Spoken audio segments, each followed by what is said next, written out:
Seru ya, nggak nyangka nih bisa ngomongin tentang pasar, tapi ngomongin sama anak muda cowok lagi. Titipku sekarang ada 150 pasar, ada 10.000 pedagang. Satu, kita bantu untuk jualannya supaya omsetnya naik. Kedua, kita bantu supply. Ketiga, kita bantu untuk financing. Namanya itu Bang Alang. Dia di pasar modern BSD. Dia kita support, kita naikin ya. Ternyata omsetnya bisa naik sampai 7 kali lipat. Wow. Ini pedagang ayam. Setelah kita support, tadi supply, lalu financing juga, sekarang dia bisa jualan lebih banyak. Satu bulan dia capai 1 miliar lebih loh. Kita dengar banyak cerita suksesnya Jatiper juga. Jadi nggak hanya pedagang, membiayai kuliahnya dia dari income-nya sebagai Jatiper. Vicky info ke kami, saya mau wisuda dari kuliah ini, saya mau pakai jaketnya Titipku. Apa masa tersulit? Wah, kita setiap tahun susah ya Pak. Senang banget teman ngobrol saya hari ini adalah seorang pemuda yang punya hati yang baik, berkelakuan baik, pintar, dan yang paling penting punya misi dan banyak hal yang kebaikan yang dilakukan khususnya untuk Indonesia. Oke, jadi dia adalah founder dan CEO dari Titipku, Henry Suhardja. Hai. Hai, halo Miss Mary, thank you udah diundang buat sharing di sini ya. Sama-sama. Iya, senang bisa ketemu lagi. Udah cukup lama ya, belum ngobrol lagi kita. Betul, tapi belum cukup lamanya kita tuh dalam hitungan bulan. Iya, benar. Tapi senang terima kasih sudah meluangkan waktunya untuk hadir di sini. Kita akan ngobrol-ngobrol lebih banyak lagi dari bukan hanya pengalaman Henry, tapi juga visi ke depannya. Apa sih yang akan dilakukan dan berdampak konkretnya khususnya untuk Indonesia. Ya, dan kita akan ngobrol baik nanti tentang Titipku ya. Iya, siap. Oke. Nah, ini satu hal yang unik nih, karena kalau kita ngomongin tentang pemuda Indonesia, banyak dari mereka kan pengen jadi pengusaha, wajar lah ya. Terus biasanya zaman sekarang kan startup gitu, itu juga banyak orang maunya seperti itu. Nah, tapi kalau pemuda yang satu ini agak sedikit berbeda, karena kalau perempuan aja sekarang udah males ke pasar, ini pemuda yang bukan hanya turun ke pasar, tapi membantu pedagang pasar. Ceritain dulu dong, gimana nih awalnya, kenapa fokus ke pasar dan kenapa akhirnya ada Titipku? Ya, jadi ceritanya kita mulai Titipku udah 7 tahun lebih yang lalu. Awalnya itu saya lulus dari UGM, saya main ke Jakarta, kenalan dengan seorang namanya Pak Ong ya. Nah, Pak Ong ini waktu itu beliau masih Direktur Bank Sahabat Sampurna. Nah, saya ngobrol ketemu dengan beliau. Terus Pak Ong ini menawarkan, Hen, saya mau buat startup digital. Nah, di momen itu 2 tahun terakhir sebelum lulus kuliah, saya udah pelajarin tentang startup digital. Nah, akhirnya kami putuskan jadi partner. Saya pulang ke Jogja lagi. Saya panggilin teman-teman. Kemudian akhirnya kita bikin Titipku. Itu awal mulanya. Kami ketemu, awal mulanya kita bikin gitu ya. Lalu kalau ditanya kenapa dulu bikinnya Titipku nih, kenapa bukan bikin yang lain gitu ya. Betul. Nah, karena kita ngelihat di momen-momen itu Indonesia itu sedang ramai sekali kayak Tokopedia, Bukalapak, lalu ada Shopee dan kawan-kawan ya, Gojek, Grab dan sebagainya di momen itu. Artinya perkembangan digitalnya sangat cepat. Tapi sayangnya kita satu melihat UMKM ini nggak banyak yang mau support. Gitu, dan akhirnya malah banyak sekali UMKM itu yang ketinggalan di momen itu. Nah, jadi kita melihat perlu ada yang mau terjun, perlu ada untuk yang mau bantu secara langsung mereka supaya mereka punya akses digital. Nah, jadi kita dulu mulainya seperti itu. Lalu berjalan waktu kita semakin mengerucut nih. Oh, kita kalau gitu fokus aja bantu pedagang pasar. Nah, kenapa pedagang pasar? Karena selain satu, mereka nggak ada yang mau bantu untuk masuk ke digital. Yang kedua adalah persaingannya pasar dengan supermarket, kemudian e-groceries ya, online groceries lainnya, itu ternyata sangat panas ya. Jadi akibatnya apa? Pasar itu banyak terganggu. Banyak pasar yang terdisrupt. Jadi artinya pembelinya itu nggak lagi datang ke pasar. Pasarnya jadi sepi. Nah, terus pedagang omsetnya turun. Nah, di sana kita fokus, kita ngelihat Indonesia ini punya 16.000 pasar. Sebenarnya 77% orang Indonesia itu masih belanja di pasar.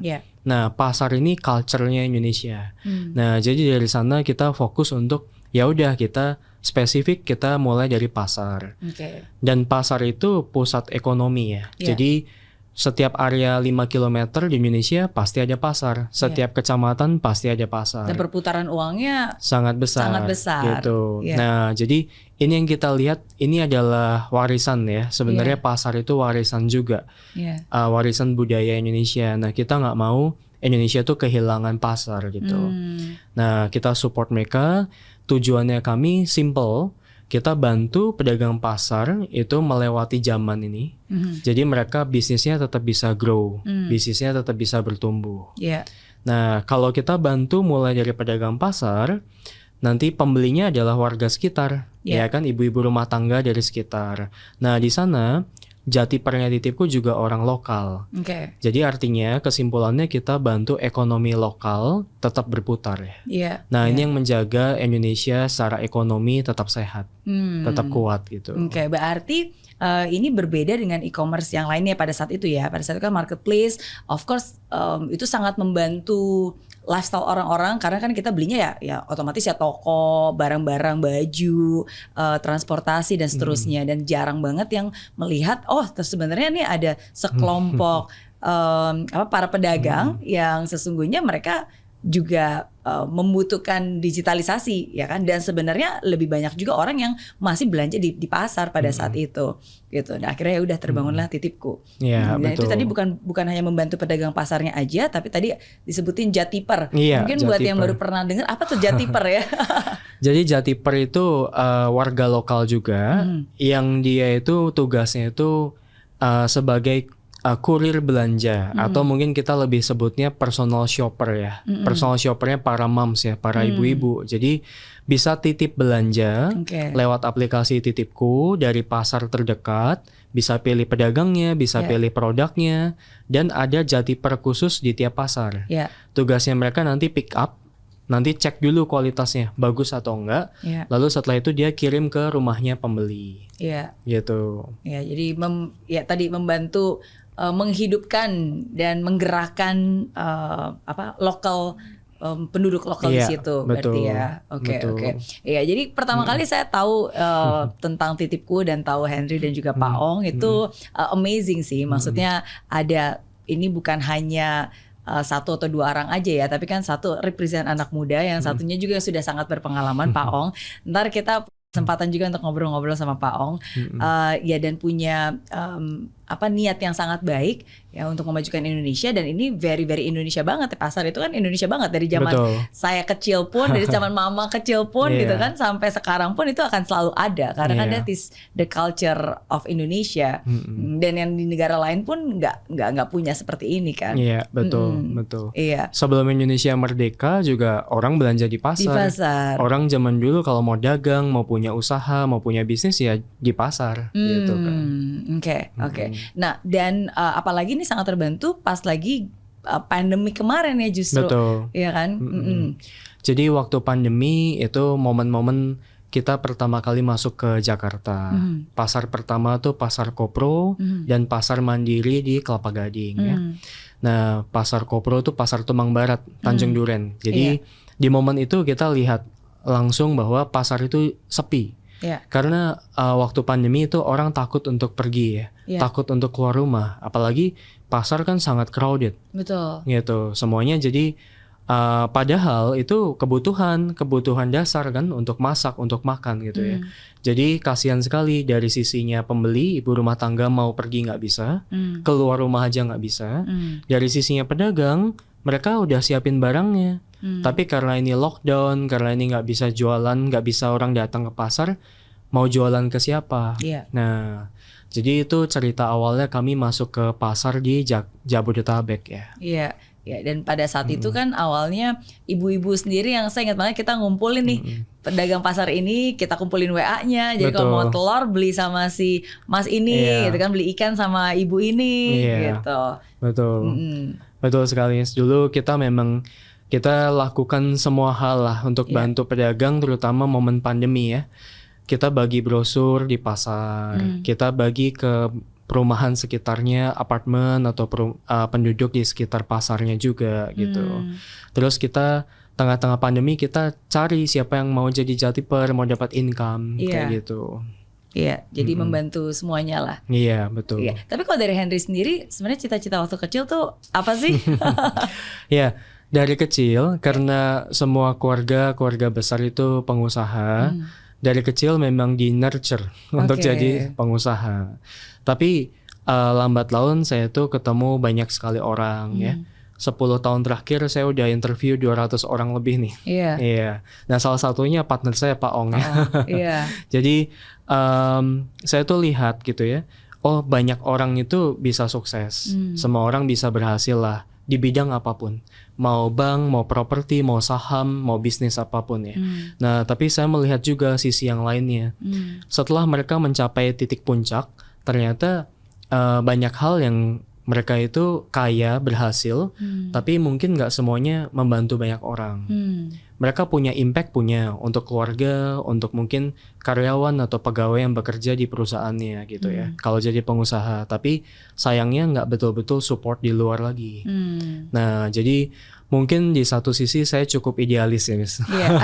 Tapi it's okay. Gitu ya. Sometimes kan kadang-kadang justru idealisme itu diperlukan. Iya, betul. Jadi satu sisi mau kaya, mau sukses, mau berhasil, iya gitu kan. Tapi mau bantu banyak orang, iya gitu ya. Gitu. Jadi ada dua sisi yang kita mau nih. Nah, karena menurut saya itu jauh lebih berharga waktu kita bisa bantu orang gitu ya. Gitu. Saya dulu kan orang Jogja. Saya dulu waktu kecil setiap pagi ikut mama saya ke pasar. Oh gitu. Iya. Jadi saya lihat ya, gitu di Jogja ada namanya Pasar Patuk gitu ya. Itu paling terkenal di Jogja. Nah, waktu saya ke sana, saya tiap hari lihat interaksinya kayak gitu ya. Dan memang kita ngelihat banyak sekali orang-orang, terutama orang di daerah mungkin yang memang berkekurangan gitu ya. Nah, ini yang menggerakkan hati bahwa oke, nanti suatu saat harus bisa bantu mereka. Gitu. Oke, dan siapa yang nyangka ternyata sekarang terrealisasi. Iya, puji Tuhan ya. Ada berapa banyak pasar berarti yang sekarang sudah bisa diakses dan dibantu oleh Titipku? Titipku sekarang ada 150 pasar Jabodetabek ya. Ada 10.000 pedagang yang sudah kita bantu. Jadi kita bantu pedagang itu 3 hal. Satu, kita bantu untuk jualannya supaya omsetnya naik, lebih laris gitu ya. Kedua, kita bantu supply. Ketiga, kita bantu untuk financing. Gitu. Oke, jadi ini 3 hal yang paling penting yang dibutuhkan, ya kan? Supaya pedagang tadi bisnisnya naik kelas ya, naik level kayak gitu. Benar-benar. Susah nggak? Karena kan kalau kita ngomong pedagang pasar kan kayak tadi Henry bilang itu kan udah dari zaman dulu banget, bahkan sebelum Indonesia merdeka pun juga udah ada. Artinya biasanya pedagang pasar pun ini juga warisan nih, turun-temurun. Biasanya kan mungkin dari keluarganya, dari kakeknya bahkan, jadi kan turun-temurun. Dan biasanya kalau udah turun-temurun kan sudah ada pattern habit yang udah biasa dilakukan. Dari dulu juga kayak gini kok. Jadi cenderungnya tuh sulit untuk berubah dan mencoba sesuatu hal yang baru gitu. Apakah seperti itu dan gimana caranya? Iya, jadi dulu waktu pasar Kopro ya, pasar Tomang Barat itu. Saya ke sana, saya tawarin semua pedagangnya untuk join gitu ya. Saya minta kontaknya dan sebagainya. Yang mau cuma 5 orang. dari ratusan. Dari 200 lebih ya di sana. Saya dikatain lengkap itu ya. Kamu siapa? Titipku apa? Nanti kamu cuma mau tahu harga data saya, kamu nggak belanja di saya. Gitu. Jadi lengkap ya. Penolakannya lengkap nih. Sangat lengkap. Gitu. Tapi kita buktiin tiap jam 5 pagi kita ke pasar, kita standby. Kita just tip, kita belanja, kirim ke pembeli. Mereka lihat, kita bagi brosur di pasar. Mereka lihat gitu ya. Lama-lama kayaknya pedagangnya tuh ngeliat, ini bocah tiap hari datang ya. Gitu ya. Terus lama-lama semuanya ngelihat gitu ya. Akhirnya pada mau bergabung. Pasar itu tuh uniknya Indonesia itu, satu pasar itu keluarga besar loh. Jadi satu pasar itu sepupunya jualan ayam, yang ini jualan sembako, yang ini jualan ikan. Jadi itu di dalam itu keluarga besar. Dan antar pasar itu juga saudara semua. Suaminya jualan di pasar ini, istrinya di pasar yang lain, nanti anaknya di pasar yang lain lagi gitu ya. Nah, jadi artinya apa? Itu komunitas yang mereka puluhan tahun hidup bersama. Kalau kita membuktikan bahwa kita berhasil bantu satu pasar lebih baik, pasar yang lain itu bisa gabung dengan jauh lebih cepat. Nah, jadi dulu satu pasar, pelan kita 2, 3, 4, 5, 10 pasar. Nah, kita mulai kedengeran gaungnya setelah capai 50 pasar. Nah, begitu 50 pasar, di momen itu pasar-pasar yang lain yang belum masuk ke kita minta kita untuk datang. Kok titipku nggak buka sih di pasar ini gitu. Termasuk ibu rumah tangga. Oh jadi, iya, karena kan biasanya dia mau beli gitu ya. Pasar jadi, ini masuk dong gitu ya. Ternyata kami itu dapat customer titipku 60-70% itu dari referral ya.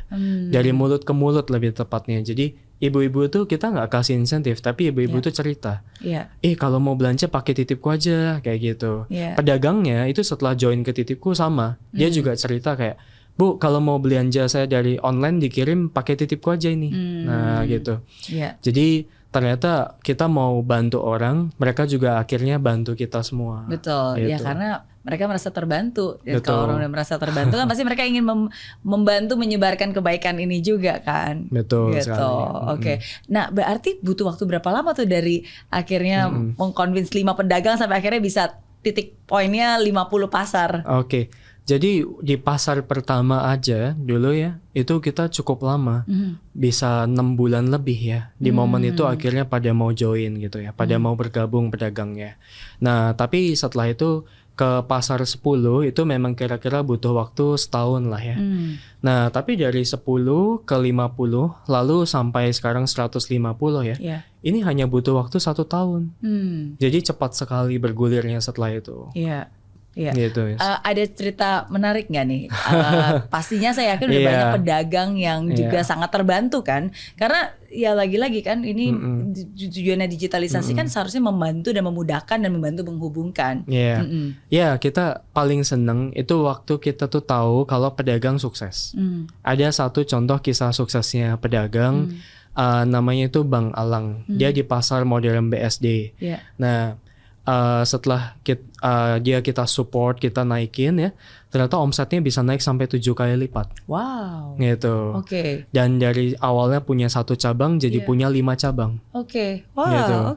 Jadi kita jualan apa tuh berarti dia? Sayuran. Gitu ya. Jadi kita happy, maksudnya ternyata impact yang kita mau lakukan berhasil ya, membuat hidupnya mereka itu naik kelas gitu kan. Saya tuh belajar banyak tentang orang bilang social impact ya. Kalau orang bilang saya mau punya company yang punya social impact, tapi nggak ada impact untuk secara ekonominya, itu omong kosong. Gitu. Jadi kalau kita tuh mau bantu orang, dia hidupnya tuh memang taraf hidupnya harus lebih baik gitu. Nah baru setelah itu dia kita bilang kita punya impact ya. Gitu. Jadi perbedaan sebelum dan sesudahnya apa nih dampaknya, betul. Apalagi secara ekonomis, secara realnya. Gitu. Banyak sekali kayak pedagang yang cerita ke kita, sebelumnya dia 1 hari 13 juta rupiah. Ini pedagang ayam. Udah bagus loh 13 juta rupiah sehari. Per hari, tapi mungkin untungnya cukup tipis ya karena ayam ya, komoditas ya. Setelah kita support tadi supply lalu financing juga, sekarang dia bisa jualan lebih banyak ke restoran ya. Sekarang dia sehari 30-40 juta. Gitu. Jadi artinya 1 bulan dia capai 1 miliar lebih loh. Gitu. Nggak kebayang kan pedagang pasar bisa MM-an. Betul. Apa yang membuat orang kan sekarang jadi banyak kan saingannya. Maksudnya kayak tadi Henry juga bilang sekarang bisa ada e-groceries, terus udah gitu supermarket, dan pasti kan semua bisnis juga berusaha untuk langsung ke customer dan langsung cepat gitu. Nah, sedangkan kan pasar ini mungkin terlupakan untuk orang-orang lain. Nah, apa sih keuntungan untuk tetap beli di pasar dibandingkan supermarket atau yang lainnya? Satu itu udah pasti adalah lengkap ya. Jadi pasar itu banyak sekali bumbu-bumbu yang unik gitu ya. Pasar Indonesia kan unik-unik ya. Ada bumbu-bumbu spesial yang hanya ada di pasar. Termasuk kayak kita bilang jajanan pasar lah, kuliner pasar buat orang sarapan ya. Terus semua bahan itu paling lengkap tentunya pasar ya. Nah, terus yang kedua adalah fresh ya. Nah, pasar itu memang mau dibilang apapun kualitasnya sebenarnya yang terbaik. Kenapa? Karena jelas ayam, daging, ikan itu semua paling fresh ya di mana? Di pasar. Gitu. Karena setelah dari rumah potong langsung dibawa di pasar seperti itu. Jadi itu secara kualitas ya, termasuk sayur dan buah gitu ya. Itu jadi lengkap, kualitasnya paling bagus ya. Terus yang ketiga itu adalah ya orang itu tetap punya langganan. Jadi ternyata ibu-ibu itu suka belanja sekali di pasar karena dia itu punya pedagang langganan. Oke. Dia udah punya trust. Oh, saya maunya sama si A. Iya. Gitu ya. Walaupun yang jualan ada 10 orang, saya maunya si A aja. Iya. Kayak gitu. Nah, ini yang unik yang bisa titip belanja di kami karena bisa pilih pedagangnya, lalu bisa belanjanya dari banyak lapak. Iya. Ibu-ibu kan kalau ke pasar itu pengen beli semuanya ya. Iya. Sayur, buah, daging, ikan, termasuk jajanan pasar, kuliner pasar, semuanya. Kalau pergi ke pasar kan muterin satu pasar, diputerin gitu Iya. kan gitu. Nah, jadi itu lewat titipku itu semuanya bisa. Ya, dan user friendly kok kayak tadi kan. Iya. Jadi sebenarnya ketika kita buka aplikasinya, ya kan saya termasuk pengguna aplikasi juga titipku. Iya. Jadi bisa di-sort mau buy kategorinya, mau bayar beli sayur-sayuran atau seafood atau daging, atau bahkan kalau udah tahu lapaknya udah langganan di situ juga bisa. Betul. Gitu. Satu lagi nih kesukaan ibu-ibu adalah paling hemat. Oh.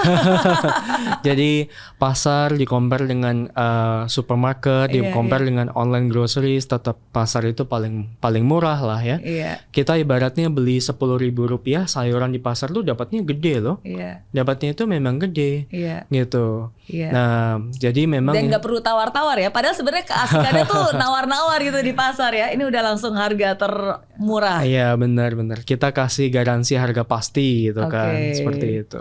Oke, iya, seru ya, nggak nyangka nih saya ngomongin tentang pasar, tapi ngomongin sama anak muda cowok lagi. Oke. Iya. Nah, tapi kalau titipku itu lengkap, nah sekarang nih di sini nggak lengkap kalau kita nggak hadirkan partnernya Iya, betul dari banget. Henry kan, jadi langsung aja kita panggil Pak Ong.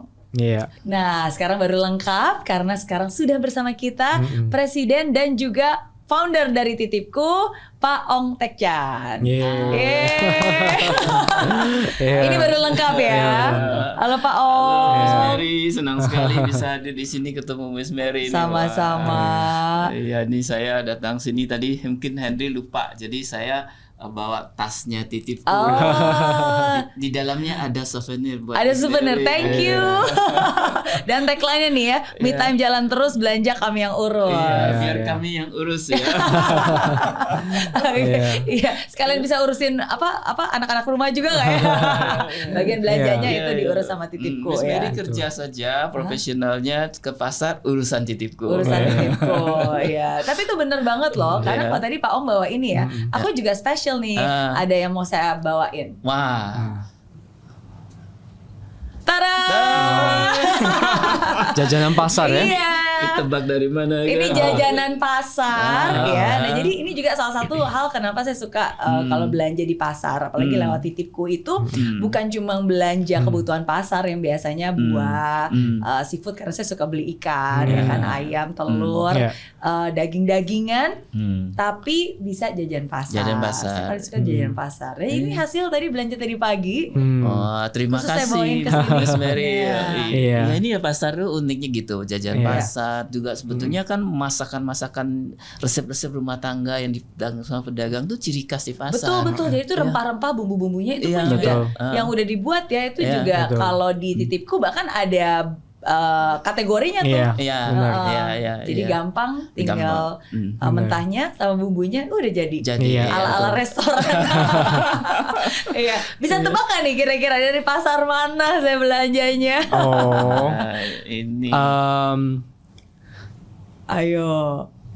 Miss Mary kan tinggalnya di ini ya, Puri ya. Puri. Pasar Puri Indah ya. Oke, Pak Om mau nebak? kalau pasar iya ini kalau nggak pasar Puri ini pasar Kedoya bisa jadi. Jadi tahu nih rumah saya di mana ya. Seluruh Indonesia jadi tahu ya, nanti di-niat gitu ya.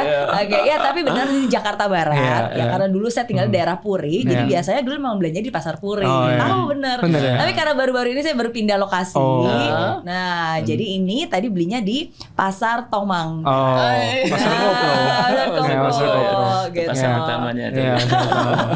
Iya, tapi itu menarik sih karena ini kan juga aplikasinya di renew terus ya, di-update Iya. terus ya. Betul. Jadi kayak tadi begitu pas lagi misalnya saya mau belanja, itu ditanyain dulu karena kan dia kayaknya sepertinya kalau dari Titipku berusaha untuk pengen tahu kita tuh customer seperti apa. Iya, jadi mau yang pasar-pasar yang premium atau yang gems yang value Iya. for money gitu Iya, kan, iya. yang sebenarnya ada deals khusus special Iya, yang betul. belum tidak ditemukan, Iya. atau yang memang standar basic yang simple gitu. Betul. Nah, jadi sebelumnya tuh kayak beberapa bulan yang lalu belum ada tuh tipe-tipe seperti itu. Iya. Iya. Iya, tapi sekarang saya bisa milih sesuai Betul. dengan kita maunya yang seperti apa. Ya, Betul. kita belajar ya aplikasi Titipku terus mengikuti apa masukan dari ibu-ibu dari pedagang. Ya, terus kita change Upgrade. ya. Upgrade. Iya. Ya, Iya. baru ngerti arti agile itu sebetulnya. Arti agile. Iya. Nah, saya cerita dikit tanya ke Pak Ong ya, karena kan kalau Iya. tadi Henry bilang memang cita-citanya pengen jadi pengusaha, walaupun waktu kecil suka ngikut ibunya ke pasar, tapi sesungguhnya nggak pernah bermimpi nggak pernah kebayang gitu bakalan ngurusin pasar. Iya. Kalau Pak Ong sendiri sebenarnya cita-citanya apa waktu kecil? Kalau cita-cita saya waktu kecil ya menjadi orang sukses saja karena dulu kan memang saya dari keluarga yang susah ya. Susah jadi paling tidak bisa membantu buat keluarga, bisa punya penghasilan. Tapi nggak nyangka bahwa perjalanan Tuhan atur saya akhirnya jadi bankers. Ketika jadi bankers terus saya melihat bahwa ada satu visi hidup lagi yang perlu kita capai. Nah, waktu itulah saya tetap harus belajar ya sama Henry ini lebih belajarnya lebih banyak. Saya belajar bahwa kalau setelah di sininya dunia teknologi makin maju, saya sebagai bankers juga harus menjadi bankers yang up to date. Maka saya belajar dari anak-anak muda, saya hadir pertemuan-pertemuan para startup, nah saya ajak mereka kumpul. Nah, munculnya ide, wah sepertinya bank masa depan itu harus juga mempunyai ekosistem digital. Oke. Itulah kemudian satu-satunya segmen kalau kita lihat waktu itu Tokopedia dan lain-lain sudah jago di segmen anak muda. Iya. Nah, ada segmen yang tidak terbantukan digitalisasi dan bahkan bisa tertinggal, tetapi segmen ini mungkin di future-nya akan menentukan fondasi ekonomi Indonesia.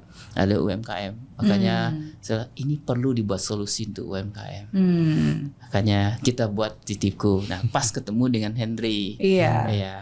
Nah, Ini jarang nih, saya seumur hidup saya ketemu sama banyak banget founder startup. Kayak ini baru the only one yang memang kombinasi antara dua generasi yang sangat berbeda. Ini kayak bapak dan anak gitu.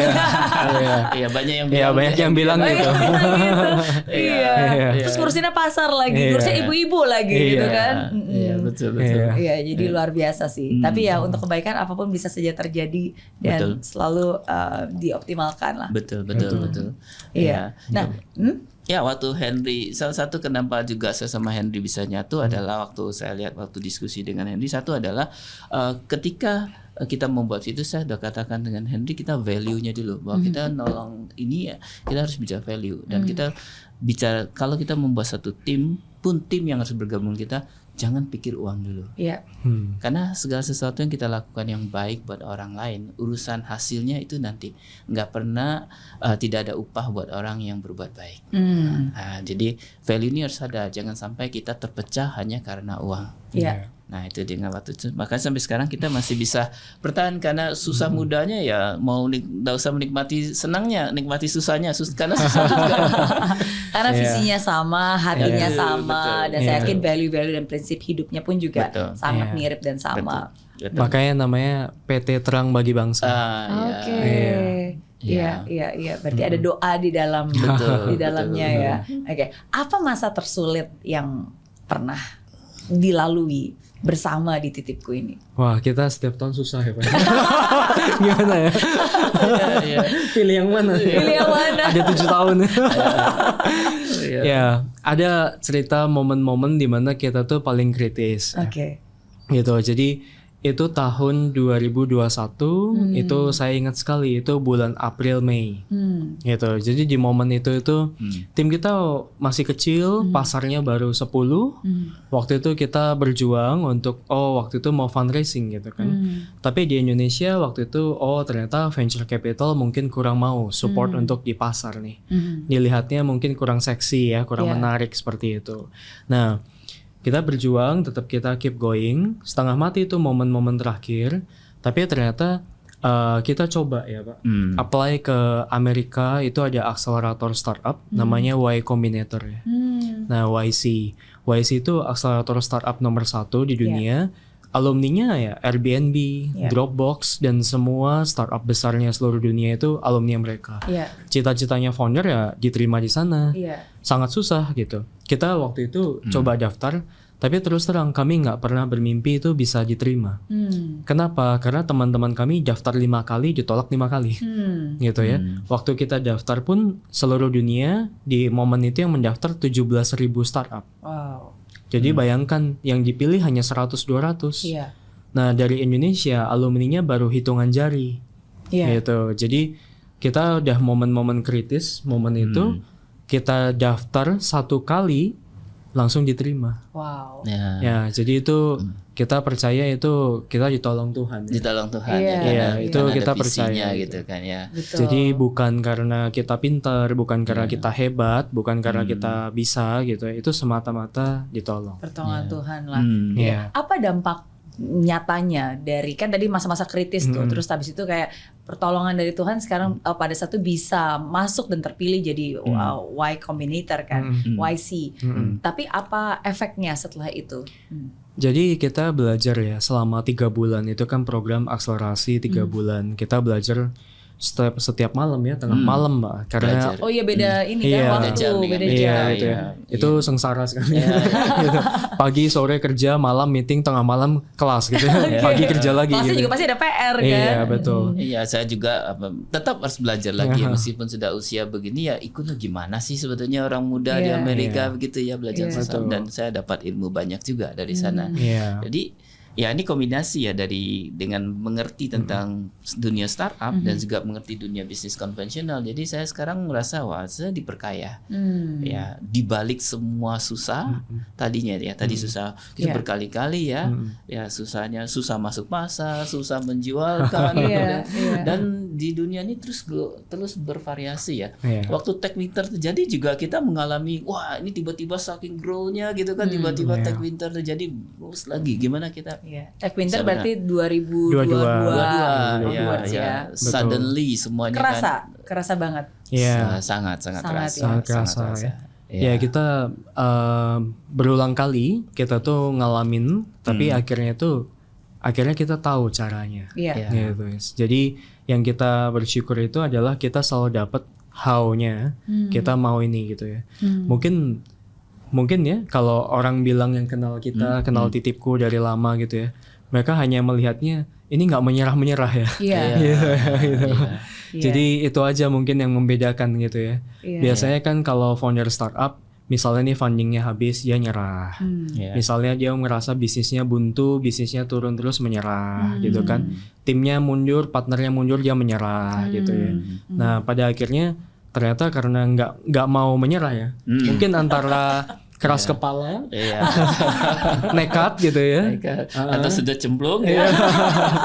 Mungkin ditambah tuli, jadi nggak mau denger gitu. Iya, iya. Tapi kadang dalam banyak hal itu bisa menjadi salah satu konteks yang bagus ya. Iya. Artinya kita percaya akan tujuan kita percaya akan visi kita percaya bahwa akan orang-orang yang kita bantu ya just fokus Iya, karena apa yang kita fokuskan kan itu yang kita rasakan. Iya. Kalau kita fokus pada kekurangan, kesalahan dan Iya. ketidakmampuan ya pasti kita akan jadi negatif. Betul. Ya, kita membantu pedagang pasar itu bukan sesuatu yang gampang karena pedagang pasar pertama mereka juga curiga terhadap kita. Yang kedua, kita mesti mengubah juga cara berpikir mereka. Jadi tidak jarang yang kita bantu juga malah membuat kita susah. Ya, itu yang membuat sebetulnya kalau startup yang menangani UMKM itu menyerah. Iya. Ya, banyak sekali karena ini harus mentransform. Iya. Ya, yang kita bantu juga hampir mencelakakan kita juga. Iya. Ya, karena apa? Karena mereka tuh tidak tahu. Nah, mereka perlu kita ubah. Ya, disinilah kami melalui ya berbagai pahit getirnya ya dengan pedagang itu jadi sampai saat ini kita masih bisa hidup.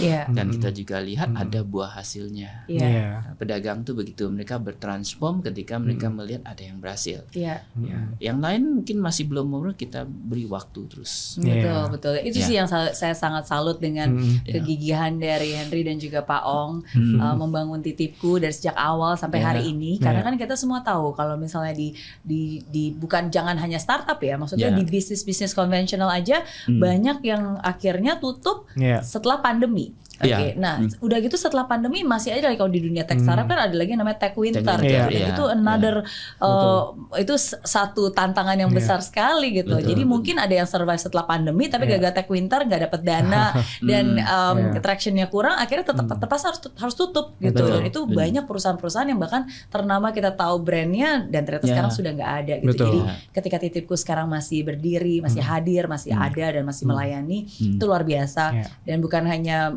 berhasil melayani, tapi juga dampaknya kita di pedagang pasar pun juga sangat terberkati dan impactnya ada, Betul. omsetnya bertambah gitu.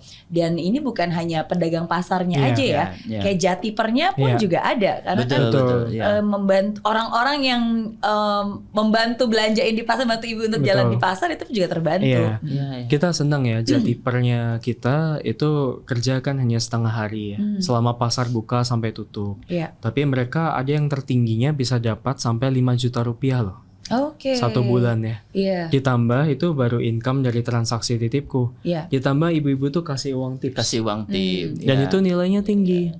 Dulu saya jadi Jatiper ya di pasar Kopro, ibu-ibu tuh kasih saya 50.000 rupiah loh. Oh pernah jadi Uang Jatiper? Kan Jatiper pertama. Oh iya kan di Jakarta. Iya. Kan sambil diseleksi sama ibunya cocok dari menantu. dikasih ya, dikasih 50.000. Mungkin dia kasihan nih bocah miskin gitu dikasih gitu ya. Jadi gitu. Jadi kita senangnya Jatiper kita punya income ya. Setelah siang mereka mau kerja yang lain kan silahkan. Kan nggak apa-apa gitu kan. Terus ditambah selain itu kita dengar banyak cerita suksesnya Jatiper juga. Jadi nggak hanya pedagang. Tapi Jatiper contoh terakhir ada 2 orang Jatiper kami ya. Itu yang dia itu membiayai kuliahnya dia dari income-nya sebagai Jatiper. Jadi Senin sampai hari Sabtu itu dia jadi Jatiper. Setelah itu dia ada ambil kelas untuk yang staff gitu ya. Jadi kemarin ketika dia wisuda namanya Vicky. Nah Vicky info ke kami. Minta izin ke Titipku, saya mau wisuda dari kuliah ini, saya mau pakai jaketnya Titipku. Nah gitu kan, jadi di acara wisudanya dia mau pakai itu. Nah begitu aja dia minta izin ke kita. Nah kita senang sekali, kita ada dengar ya. Terus di momen itu saya langsung bilang, ayo kita pesenin bunga, papan bunga. Ya, nanti saya datang, ayo kita datang rame-rame gitu ya. Nah kita kasih kejutan, dia sama sekali nggak tahu. Jadi waktu hari wisudanya kita itu datang gitu ya, dan dia pagi-pagi dia lihat, udah ada papan bunga Titipku, teman-temannya dia semuanya lihat gitu ya. Terus kita datang lagi, nah itu dia senang sekali gitu. Ya jadi artinya kita berhasil support dia sampai lulus kuliah. Nah ini Jatiper kedua nih. Ada juga yang sebelumnya yang sudah lulus kuliah juga. Nah artinya kita percaya nih nanti orang itu bisa jadi Jatiper, kerjanya simple gitu kan. Asalkan jaga kualitas servisnya, hidupnya bisa naik level gitu.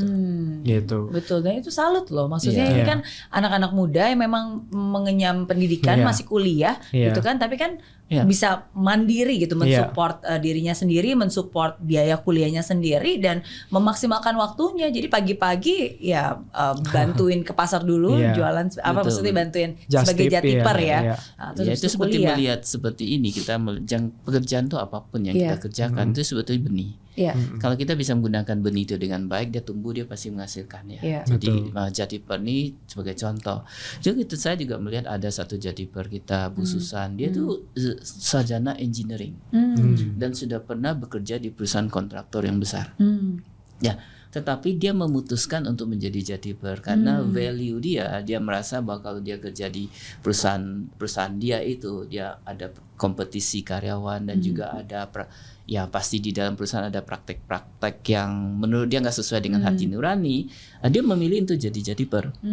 Nah, bagaimana dia bisa survive menjadi Jatiper dan kemudian dia juga akhirnya menjadi guru les. Dia survive, tetapi dari situ dia mempunyai hubungan dengan pedagang. Dengan pedagang sekarang saya melihat potensi dia. Potensinya adalah dia menjadi penghubung antara perbankan dengan pedagang. Nah, sekarang kerjasama dengan bank, nah dialah menjadi front end kita. Front end yang berbicara dengan bank. Nah, ini kan kalau saya dari perbankan ya. Kalau seandainya staf bank disuruh ke pasar, saya berani yakin yaitu tidak ada yang mau Ya, tidak ada yang mau gengsi. gengsi. Lebih baik pergi ke kantor-kantor, ketemu nasabah, kantornya bagus, pakaian ini ya. Nah ini masuk. Nah dengan demikian kita melihat ada satu potensi. Ya potensi membangun kapasitas pedagang untuk menjadi nasabah perbankan. Nah ini yang saya bilang kita punya banyak Jatiper yang kemudian nanti bisa kita naikkan kelasnya menjadi punya penghasilan yang lebih lagi setelah itu. Jadi ekstra tambahan income. Buat siapapun juga ya. Tadi kan maksudnya kayak mahasiswa mencari tambahan income gitu. Karena kerja juga nggak harus full time. Ibu rumah tangga pun juga bisa. Kita open juga lah mengundang kalau Jatiper itu mau jadi pedagang pasar. Kalau mereka mau dan siap hatinya kita danain. Kita bisa support untuk modalnya. Kita support. Karena kita believe kalau dia jadi Jatiper, dia tahu harapan dari para ibu rumah tangga yang bagus kayak seperti apa. Nah, kalau dia jadi pedagang, dia tahu bagaimana memberikan kualitas yang lebih baik. Nah, ini kami membuka diri itu. Betul. Karena yang dilayani adalah ibu-ibu, lebih banyak mayoritas pasti ya. Tadi kan ibu-ibu tuh pokoknya word of mouth lah. Jadi kalau misalnya ada ini bagus nih, ada deal bagus nih. Ada promosi telur gratis gitu kan, atau ini ada harga lagi murah, ayam harganya lagi di diskon gitu ya, ibu-ibu lah biasanya. Itu pasti baik. Tapi at the same time kadang-kadang ada juga banyak orang yang bilang kalau ibu-ibu itu biasanya suka cerewet, dikit aja dikomplainin, gitu. Nah ini pernah terjadi nggak? Karena kan setiap hari pasti berhubungan dengan ibu-ibu nih, dan kualitasnya kan pasti berbeda-beda. Kita sering terima komplain. Jadi kita terus belajar kayak gini. Ibu-ibu itu jelas mereka tuh pengen masak yang terbaik buat keluarga. Jadi pasti dia pilih bahan yang terbaik gitu kan. Nah, karena dia pengen kasih yang terbaik tadi. Nah, kita tuh berulang kali kita pernah dikomplain. Contoh misalnya, saya mau belanja tapi barangnya kok nggak lengkap di aplikasinya, kok kualitasnya nggak bagus, kok terlambat, misalnya kayak gini. Nah ini yang terus-terusan kami improve, kami perbaiki, kami lengkapin lagi produk-produk di pasarnya, kami lengkapin pedagangnya. Kualitasnya itu kami jaga supaya lebih bagus lagi. Kami bantu pedagang itu untuk jaga standar kualitasnya. Jatiper kami training supaya pilih barangnya yang bagus ya, kayak gitu. Terlambat masalah waktu, nah kita atur di sistemnya kita. Gimana supaya bisa ini gitu. Nah termasuk kayak kita banyak cerita ya. Ibu-ibu kadang-kadang ada yang hard complain. Gimana tuh hard complain? Jadi misalnya hubungin ke CS, komplain berat kayak gitu ya. Nah marah-marah seperti itu. Nah kalau tim CS-nya itu sudah cerita ke kita, ini ada ibu-ibu komplain berat sekali sampai marah-marah. Nah saya yang ambil alih. Jadi gitu. Sampai turun tangan langsung. Ini kalau Henry dia selalu awasi juga komen-komen ibu-ibu di Play Store, App Store. Kita di media sosial tuh kan sangat hati-hati kan. Kadang tuh ya kekecewaan itu kan komentarnya tajam. Tajam sekali ya. Kalau seandainya di ngebicarakan ke CS kita tuh internal. Tapi kalau sampai di ini kan itu kita harus hadapi. Nah Henry nih dia harus luar biasa loh. Kita malah sebenarnya gini, kita malah saya personally malah paling seneng. Jadi gini, kalau ada ibu-ibu hard complain, nah saya minta nomornya ya, saya telepon. Nah saya telepon, saya memperkenalkan diri gitu ya. Nah saya pernah dimarahin ibu-ibu 10 menit. Wah saya diomelin tanpa berhenti gitu ya. Saya diem aja, saya dengerin, iya bu, ya gitu kan gitu ya. Ini kan ibu-ibu ya, ini kan kayak emak ya, kayak mamahnya kita, kayak ibunya kita. Mau ngomong apa gitu, gitu kan maksudnya. Berani ngelawan kan enggak gitu kan. Ya udah kita denger, oke. Nah saya tuh paling senang itu nanti gini, dia komplain, kita bisa kasih solusinya, dia happy. Tadinya marah-marah, dia jadi ketawa. Nah itu saya berhasil. Nah gitu. Jadi itu kesukaannya kita. Ibu-ibu yang hard complain malah akhirnya apa? Jadi langganannya kita terus. Nah jadi loyal, jadi langganan setia. Malah dia cerita lagi ke teman-temannya. Ini servisnya bagus loh. Nah kayak gitu. Ya kita selalu berusaha untuk memperbaiki, menjawab soal komplain. Karena komplain itu nggak pernah hilang. Terus jadi bahan pembelajaran ya, termasuk sebetulnya kita ajarkan juga ke pedagang. Ini kan semuanya dua sisi ya, mudah-mudahan ibu-ibu juga mengerti ya, karena pedagang itu kadang-kadang kita kasihan mereka. Mereka beli barang, beli sayur, beli buah hari ini, harapannya terjual hari ini. Iya. Kalau seandainya itu tidak terjual, mereka rugi. Uang mereka cukup untuk hari ini. Nah, ketika rugi, mereka tuh berusaha supaya tidak rugi. Nah, kadang-kadang pedagang itu barang yang belum terjual di hari ini, besoknya dijual lagi. Nah, ibu-ibu terima tersebut kan, ibu-ibu jadi komplain. Iya. Nah, pedagang di satu sisi kita ngerti. Iya. Nah, makanya dari kami juga ada forum, kita setiap bulan ketemu pedagang. Oke. Temu lapak. Temu lapak Wah, kita.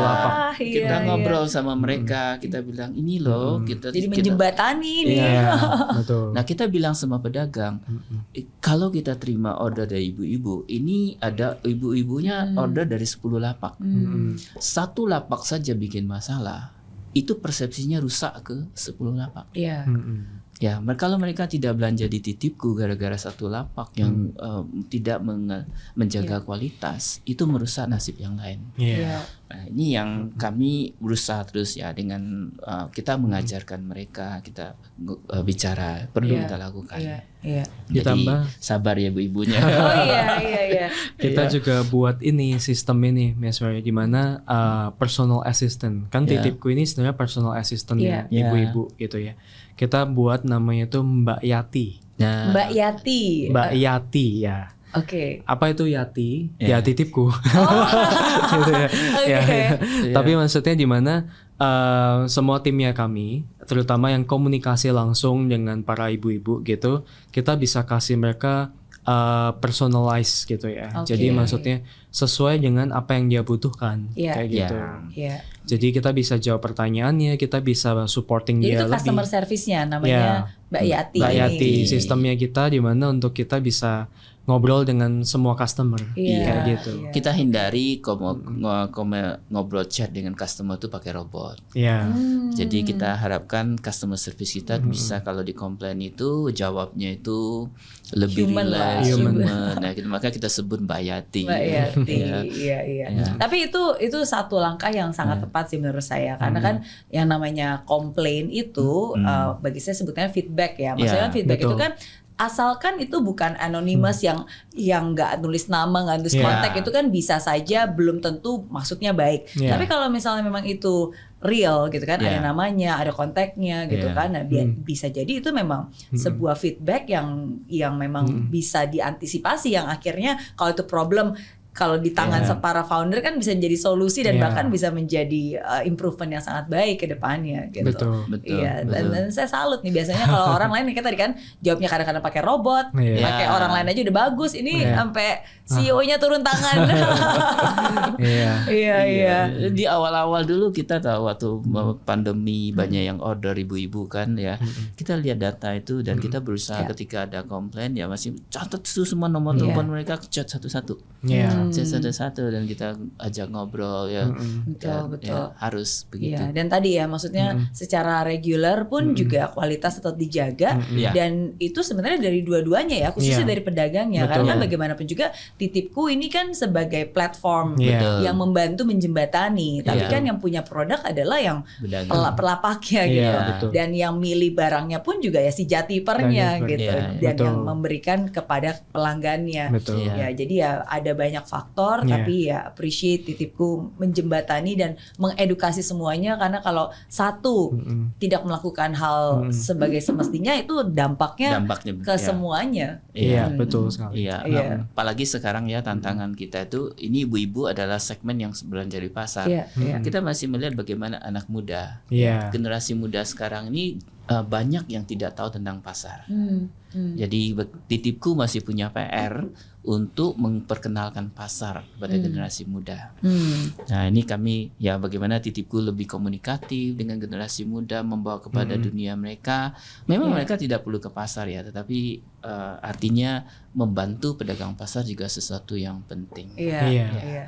Betul. Iya, dan saran saya nih buat ibu-ibu kalau belanja di pasar paling bagus tuh, paling enak tuh sebenarnya belanjanya malam, karena kalau buat saya pribadi ya, karena kalau nggak bener-bener pagi kita udah bangun banget gitu kan, udah gitu pesan, kalau nggak nanti kita kelewat, kalau kelewat tuh barangnya udah pada habis semuanya. Misalnya kayak misalnya saya mau beli nasi bakar, mau beli ini tuh misalnya kayak udah jam di atas, misalnya jam 9 jam 10 tuh pasti udah pada habis ya, dan ketika habis kan Jatipernya akan info kan ada ini mau yang lain nggak. Nah paling bagus tuh sebenarnya kalau buat saya sih malam sebelumnya saya checklist maunya apa, habis itu kan bisa di timing besok pagi maunya dikirimnya jam berapa. Jadi kan pagi-pagi ya udah Jatipernya aja yang udah keliling ke pasarnya kan. Betul, sebaiknya memang malam dia juga kan informasi ordernya juga sampai ke pedagang. Iya, udah disiapin. Pedagangnya bisa siapkan, dia juga bisa memperkirakan jumlah barang yang dia siapkan. Ini pedagangnya sangat konvensional sekali kan, seperti tadi saya bilang, kalau dia sedia terlalu banyak, hari itu hujan, itu rugi semua. Karena beneran soalnya fresh ya harian. Jadi dia juga harus kalkulasinya juga harus benar ya.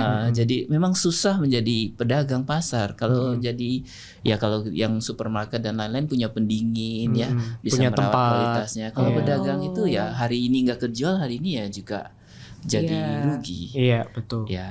Makanya memang kami berusaha terus dengan mendorong pembeli, membeli lebih awal. Jadi pedagang kita punya kepastian.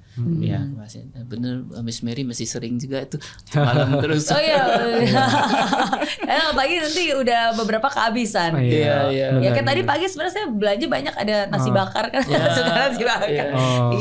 Tapi saya appreciate Jatipernya karena dia kalau nggak ada gitu kan, jadi dia selalu bilang ini nggak ada, bisa mau diganti nggak? Dan kalau misalnya kita nggak mau diganti pun, ya udah kalau gitu saya cancel ya. Dan nanti kan uangnya juga dikembalikan. Iya, betul. Miss Mary baik ya.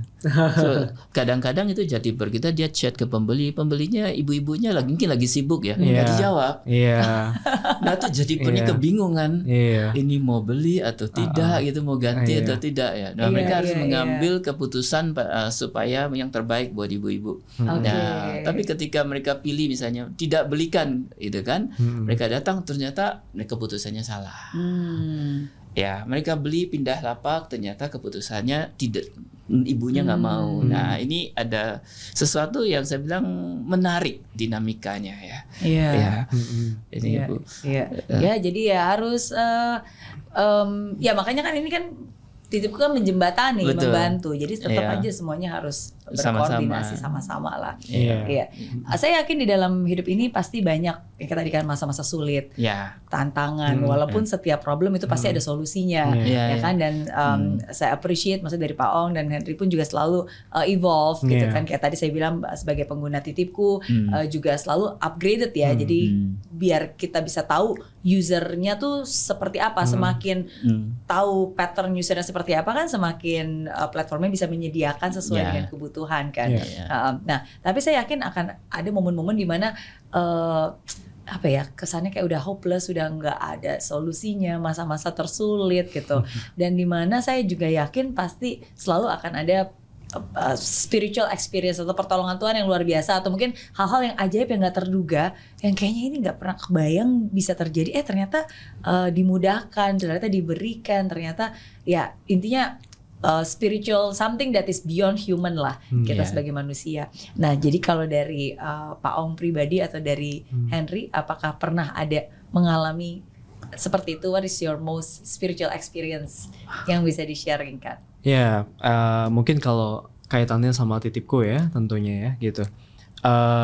Kita tuh alamin masa-masa dimana terutama misalnya Tech Winter ini ya kayak gitu. Kemarin kita nggak menyangka nih bahwa akhirnya kita dapat pertolongannya melalui MD Capital gitu kan, seperti itu. Terus berjalan waktu kita ketemu dengan banyak orang gitu ya. Nah kalau saya tuh kemarin selama momen-momen dimana fundraising ya, beberapa bulan seperti itu, ada masa-masa itu akhirnya itu saya tahu, oh saya tuh bisa ketemu banyak orang ini tuh karena dibantu banyak teman. Jadi dari satu teman memperkenalkan teman lain, dia memperkenalkan lagi orang lain dan sebagainya nih. Yang akhirnya tanpa diduga, oh akhirnya suka dengan titipku dan mau supporting titipku gitu. Nah jadi kemarin selama beberapa waktu itu saya realize namanya kita itu manusia terbatas. Yeah. Jadi kalau kita itu yang fighting sendiri, kita merasa kita yang bisa nih gitu kan, malah nggak kejadian. Yeah. Malah biasanya itu batal, malah akhirnya nggak jadi. Yeah. Tapi tanpa disangka gitu ya, oh malah akhirnya kita ketemu dengan orang yang tepat. Yeah. Gitu. Nah, momen-momen waktu itu ya, saya waktu itu fundraising bolak-balik ya, BSD Jakarta ya, sampai tengah malam baru pulang gitu kan ya. Di momen-momen itu saya sadar, oh saya itu bisa sampai hari ini itu karena dibantu banyak orang nih, dibantu teman-teman ini yang kita nggak pernah pikirkan. Dari dulu kita nggak pernah berpikir bahwa akan ada momen dimana kita dibantu banyak orang, gitu ya. Nah, saya sadari Tuhan tolong lewat banyak orang. Seperti itu. Oke. Ya, sebetulnya waktu saya membuat titipku ini kan bersama dengan Henry, juga beberapa teman-teman juga yang saya kenal mendoakan. Jadi pernah satu orang yang mendoakan saya kan, dia bilang, saya boleh nggak saya berdoa untuk kamu? Lo kenapa? Ya, mungkin saya mau berdoa. Saya tidak kenal dia kita belum berkomunikasi. Terus tentu dia bilang, gini, setelah waktu dia mendoakan, nih dia bilang sepertinya Tuhan bicara dengan saya tentang kamu. Kenapa? Kamu kan sedang mengerjakan sekarang proyek yang terkait dengan teknologi. Terus kenapa? Ya perintah dari Tuhan, kamu jalan terus saja. Ya jalan terus aja, dan karena yang kamu lakukan itu dari saya. Karena dari Tuhan katanya, jadi dia enggak usah kamu khawatir ketika kamu akan menghadapi situasi di mana kamu lihat bahwa hampir tidak ada jalan keluar. Jangan pakai logika kamu. Ya, kamu just follow apa yang saya katakan dari suara hati kamu. Just follow katanya. Seperti itu. Jadi ya sudah, ketika ini kita masuk ke dalam proses-proses tech winter, ya waktu kita hampir tidak punya dana sama sekali, just follow, ikutin saja, karena Tuhan, kamu kerja aja, lakukan yang terbaik ya, layani terus, improve, ngobrol, tenang aja, nggak usah khawatir, pasti ya tepat pada waktunya, ya itu benar ya kan. Jadi ketika kita benar-benar, kalau kita bilang kita nol, MD Capital datang. Kita hidup lagi gitu kan. Kemudian perjalanan waktu kan kita banyak harus memperbaiki situasi. Nah kemudian Henry ini saya tenaganya super ini kan. Jadi dia bisa ketemu individu, kalau sekarang ada 100 orang ketemu ya, diajak ngobrol, memperkenalkan titipku ya. Di balik semua itu Tuhan memilih orang-orang yang tepat untuk jadi investor titipku. Itu yang saya senangkan. Jadi ketika kita susah, kita melihat investor kita tidak bicara soal masalah uang, nasib dari modalnya mereka, tapi lebih banyak mereka tuh bicaranya adalah mereka percaya sama visi, percaya pada foundernya. Nah itu yang saya sampai sekarang. Kita dengan Bang Nobu, ya kita dibukakan jalan juga. Saya kira ini amazing. Kalau dulu saya bicara sama Bang mungkin masih meragukan ini jalan atau tidak. Saya percaya, saya ngelihat bahwa there will be someday lah. One day. That I believe. Tapi itu sih maksudnya, apapun kepercayaan kita, salah satu hal yang saya yakini adalah ya if God provide us with the visions, ya He will also provide us with the provisions gitu kan. Jadi asalkan kalau memang itu adalah niat yang baik dan dilakukan dengan baik dan orang-orang yang baik dan dia percaya aja, pasti selalu akan ada orang-orang baik yang akan membantu lewat banyak caranya gitu. Pada hal ini ya mungkin salah satunya mungkin lewat awalnya Y Combinator itu juga ada a good moment, lewat MD Capital, lewat orang-orang yang juga mungkin pasti akhirnya juga percaya dan membantu. Saya termasuk salah satu orang yang sangat percaya gitu dengan titipku, ya bukan hanya dengan visinya ya, tapi juga dengan foundernya yang benar-benar mengerjakan. Makanya ya senang banget bisa menjadi bagian dari titipku dan sekarang bisa hadir di sini dan bisa men-sharingkan. Kalau kita masih saat ini terus menghadapi ada kesulitan, ini tandanya kita hidup. Betul. Ya kita masih jalan. Tapi kalau kita bilang semuanya enak nih, pasti ada sesuatu. Setuju. Betul. Itu benar. Karena kalau misalnya di rumah sakit kan mendingan mana, mendingan yang yang naik turun atau yang garis lurus nih yang dilihat di monitor ya kan. Kalau garis lurus ya berarti udah nggak hidup lagi. Tapi selama ada naik turun ya berarti itu artinya masih hidup. Kita bersyukur ya Pak ya. Maksudnya kita susah Tech Winter pun ya. 2 tahun terakhir kita masih bisnisnya tumbuh 12 kali lipat loh. Wow. Jadi walaupun udah nggak pandemi, kita masih terus tumbuh dan semakin kondisinya semakin bagus. Iya. Gitu. Betul. Jadi itu bukan karena kita hebat, bukan karena kita pinter, tapi memang karena dibimbing ya. Seperti itu. Dan teman-teman kita, artinya para teman-teman sejak awal bergabung itu mereka komit. Gabung dengan kita lewat masa susah ya, artinya waktu kita dulu nggak bisa bayar, potong 70% gajinya semuanya mereka ikut gitu ya kan. Terus jalan. Saat ini ketika masa-masa susah, teman-teman kita yang berdiri tidak meninggalkan Titipku. Ya mereka masih tetap mau lihat ini kita sampai mana. Ya, jadi itu biasanya kan kalau dalam perusahaannya, ketika semua perusahaan tuh mulai goyang, itu ya sudah mencari selamat ya, sudah melempar CV kemana-mana kan.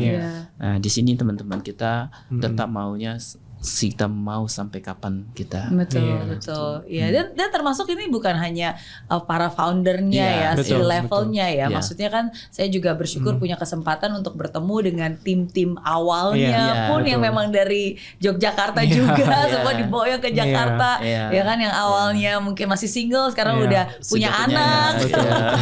Iya kan? So it's amazing sih. Maksudnya saya bisa merasakan bahwa ini sesuatu hal yang bukan hanya diyakini oleh 1-2 orang aja, tapi banyak orang gitu kan. Kan energi hal yang baik itu kan selalu ditularkan. Dan bukan cuma hanya berpikir baik ya, tapi terus berstrategi. Kan tadi mau evolve. Maksudnya saya yakin dengan bisnis model yang dilakukan Titipku di awal sampai sekarang pun juga berubah kan. Kayak tadi berbeda lah. Makanya tadi juga membantu pedagang pasarnya bukan hanya membantu ke penjualnya, tapi kan juga ke suppliernya, upgrade-nya, meningkatkan kualitasnya. Jadi it's a good thing lah. Semoga ini bisa menjadi berkelanjutan yang amat sangat baik buat Titipku. Dan kadang-kadang tuh saya pikir promo-promonya suka baik banget ya Titipku ya. Maksudnya kadang-kadang aja misalnya kayak selain ayam harganya lebih murah, terakhir nih yang saya pikir ini baik banget. Bahkan kalau beli telur aja, telurnya pecah, itu diganti loh. Itu betul. Beneran. Betul. Oke. Dan kita juga lagi ada promo untuk orang yang pertama kali belanja Titipku gratis telur. Oke. Sebutir enggak dong? Enggak. 10 butir. 10 butir, iya. Memang kita mau melatih kepada tim kita untuk meningkatkan kualitas. Jadi kita tantang diri kita sendiri. Ini telur ini kalau pecah kita ganti 10 kali lipat gitu. Iya, tapi kan itu bisa aja orang nakal yang bilangnya pecah lo diganti gitu kan. Kita believe sama satu ada umumnya manusia itu baik. Jadi orang itu baik. Jadi potensi yang sengaja memecahkan telur itu sedikit. Dan kita lihat ibu-ibu kita itu kan membeli itu kan untuk keluarga. Jadi motivasi itu rasa saya kecil sekali ya, gitu Miss Mary. Wow, baik sekali. Selalu berprasangka baik.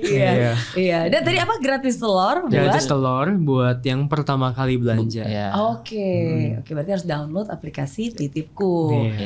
Bisa ada di App Store, di Play Store. Dan titik pasarnya sekarang juga udah makin banyak ya. Jadi di Jabodetabek ya. Oke, nanti banyak yang nanya, kalau gitu di kota saya belum ada, gimana nih kapan Titipku akan masuk nih? Ini mimpinya kita nih, Miss.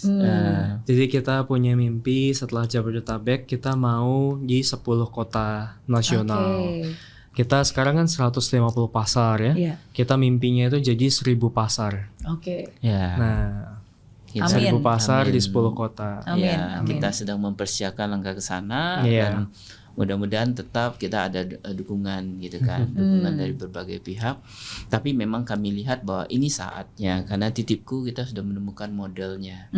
Model untuk membantu pedagang tuh satu set yang kita bantu dari semua sisi, dan nanti ketika kita masuk ke pasar yang baru kita langsung dengan paket programnya itu. Iya kalau di Jakarta modelnya ini kan udah selalu disempurnakan ya. Jadi kan hal yang sama pasti bisa diduplikasikan di 10 kota besar lainnya di Indonesia. Ya, kita doakan supaya itu segera terwujud. Amin, amin. Dan ibu-ibu jadi lebih banyak me time ya. Iya. Karena udah diurusin sama para bapak-bapak. Iya. Dan para jatiper lah. Iya. Jatiper dan titipku lah intinya. betul. Iya, oke. Terakhir berarti Iya. saya yakin ada banyak nih jatuh bangun pengalaman hidup. Jadi apa pembelajaran terpenting yang hidup pernah berikan untuk masing-masing Pak Ong dan juga Henry yang bisa dibagikan untuk para penonton hari ini? Ya mungkin kalau dari saya gitu ya, saya tuh percaya seumur hidupnya manusia ini kan tetap pendek ya, dan kita hanya sementara di dunia. Jadi maksudnya saya ketemu banyak sekali orang senior, pencapaiannya sudah sangat luar biasa, tapi nanti setelah dia pergi juga sudah selesai kan gitu. Nah, menurut saya yang penting kita meneruskan jejak kehidupan. Nah, saya beruntung saya punya kesempatan belajar dari banyak orang senior, dari Pak Ong, dari semua pemegang saham titipku, dari banyak orang yang saya temui gitu. Nah, tujuan saya mengerti nih. Saya cuma punya satu yang tugasnya saya bisa belajar dari mereka, saya belajar dari pengalaman bangun titipku, saya mau teruskan ke generasi-generasi berikutnya nih, gitu. Nah, jadi meneruskan tongkat estafet ya, gitu. Itu jadi ada legacy, itu kita artinya pernah hadir di dunia, gitu. Jadi ada jejak kehidupannya nih. Karena banyak anak muda nggak punya kesempatan ketemu Miss Mary, ketemu Pak Ong, ketemu yang lain nih semuanya gitu kan. Nah saya beruntung sekali bisa belajar nih, gitu. Jadi untuk jawab pertanyaannya tadi ya saya percaya nih Tuhan itu kasih talenta, Tuhan kasih kesempatan ya. Nah ini pertanggungjawabannya nih, gitu. Iya. Wow. Kalau saya nih banyak lesson dari titipku yang saya belajar. Tapi ada hal yang saya share juga Miss Mary bahwa kalau orang-orang seusia saya ini kalau bekerja di perusahaan swasta itu sudah waktunya pensiun. Ya. Umurnya berapa nih kalau boleh tahu? Sudah waktunya pensiun. Nah, jadi saya memberitahu kepada teman-teman yang seangkatan saya itu adalah sebetulnya jangan worry ketika mau pensiun. Sebenarnya banyak hal yang bisa kita lakukan ketika kita masih punya energi. Ya, jadi jangan batasi diri kita, dan hal yang kecil titipku tuh mulai dari kecil, dan kemudian itu bisa menjadi seperti saat ini. Ya, jadi kita perlu membuka diri kita, dan kita juga perlu belajar dan perlu berpartner yang baik. Ya, saya sama Henry usia seperti ini, Henry lebih muda, tapi kita bisa bekerja bareng-bareng. Nah, jadi buat teman-teman yang seusia jangan pernah kalau ketika pensiun jangan merasa putus asa. Banyak teman-teman yang sudah pensiun setelah itu nggak tahu apa yang mau dikerjakan, post power syndrome, dan kemudian ya banyak yang menyiapkan diri untuk ke akhir. Ya, menurut saya ini dulu kan teman-teman banyak mengatakan bahwa Ong lu nekat ya. Nekat meninggal karir bangun sesuatu gini, ya saya bilang nggak apa-apa. Kalau seandainya saya berhasil, saya memberi inspirasi kepada yang seusia saya, ada jalan. Ya, ada kesempatan. Kalau saya gagal ya ini contoh jangan ditiru.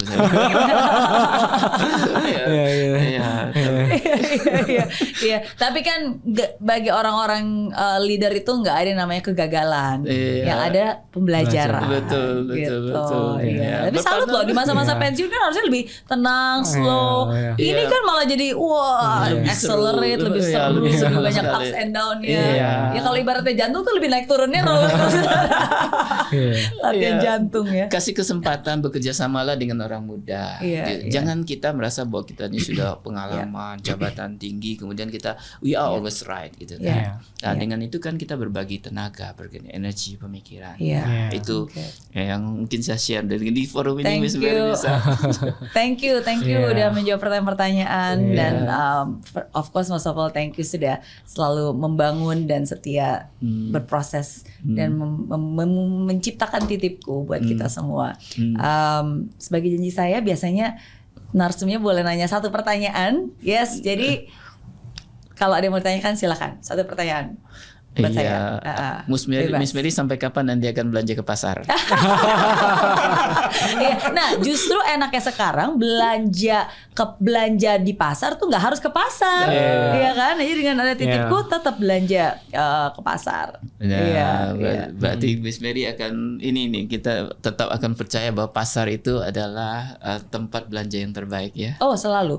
Menurut saya sama seperti zaman dulu ya, orang bilang wah ada TV, ada internet, radio itu akan ditinggalkan. Menurut saya radio akan selalu ada karena bagaimanapun juga itu selalu ada habitnya dan selalu itu berguna. Dan apalagi pasar menurut saya. Dan Indonesia itu kan ya dari zaman dulu sampai sekarang itulah DNA-nya Indonesia gitu. Mungkin dalam tanda kutip bentuknya agak sedikit berbeda nantinya, tapi ya gotong royongnya, nature DNA pasarnya itu akan selalu ada. Dan ada beberapa hal yang memang tidak bisa tergantikan sih. Contohnya kayak tadi kan misalnya beli di pasar bisa beli bumbu-bumbu, rempah-rempah dan pasar itu kan juga always improving ya. Maksudnya asalkan itu selalu improving, it will always there. Jadi ya satu-satunya yang akan punah ya kalau nggak berubah, kalau nggak berimprove. Betul. Banyak sekali ya pedagang pasar tuh wanita, Miss Mary. Oh iya. Miss Mary gimana panggilan hidupnya untuk melihat para pengusaha wanita yang UKM yang seperti gini? Oh oke. Berarti pertanyaan kedua nih, bodoh. Iya, kiranya mau jadi pedagang pasar. Yes, dan itu saya salut karena 3 tahun terakhir ya khususnya kan saya memang lebih fokus untuk membantu para UMKM khususnya di Indonesia. Kita kasih pendanaan, kita kasih pendampingan juga gitu. Jadi harus ada dua-duanya gitu. Nah, pendanaan dan juga pembinaan. Nah, dan dari data-data yang kita kumpulin setiap kali saya bertemu dan apalagi tahun lalu kan kita juga ada Mary Riana Entrepreneur of the Year Award. Dari 12.000 aplikan yang daftar, kan kita punya datanya. Lebih dari 60% itu adalah wanita gitu. Dan ketika saya bertemu dengan banyak dari mereka, lebih dari 60%-nya juga kenapa mereka jadi pengusaha itu bukan karena cita-cita mereka, tapi karena keadaanlah yang membuat si ibu-ibu wanita-wanita ini jadi akhirnya kuat, jadi kuat gitu. Strong, Iya, kalau zaman dulu selalu orang bilang wanita ngapain sekolah tinggi-tinggi, ujung-ujungnya cuma dapur, sumur, kasur gitu kan. Tapi jangan salah gitu, dengan pendidikan yang baik ya dapur pun juga bisa ngepul dan menghasilkan pundi-pundi yang luar biasa gitu. Jadi kan nggak harus ke kantor, dari dapur pun bisa jadi pengusaha yang luar biasa gitu, membantu rumah tangga. Ya dari sumur, dari kasur, intinya dari manapun juga wanita tuh bisa melakukan banyak hal. Jadi dengan sekarang ada kesempatan dengan lebih banyak lagi contoh-contoh orang yang dia lihat bisa berhasil, itu menjadi inspirasi untuk mereka. Kalau dia bisa, saya juga coba saya juga pasti bisa gitu. Ya Miss Mary tetap tangguh ya. Tangguh. Dan semoga lebih banyak lagi juga banyak nanti wanita yang terinspirasi sama Miss Mary. Amin. Ya, kita sama-sama bersinergi lah. Mau pria wanita semuanya bisa. Indonesia pasti bisa. Thank you. Sukses selalu buat titipku. Ntar abis ini kita makan jajanan pasarnya nih. Siap. Dan jangan lupa download aplikasi Titipku biar dapat telur gratis. Sampai kapan nih? Oh, sampai seterusnya nanti. Oke. Ya, makanya langsung aja, nggak usah nunggu-nunggu sampai kapan, langsung aja di download sekarang. Oke, thank you. Terima kasih. Sama. Terima kasih.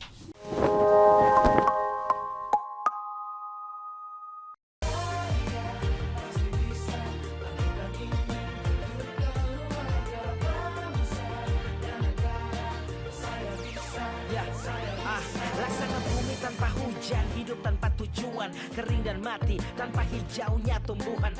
Demikian kalau mimpi tak kunjung terjadi,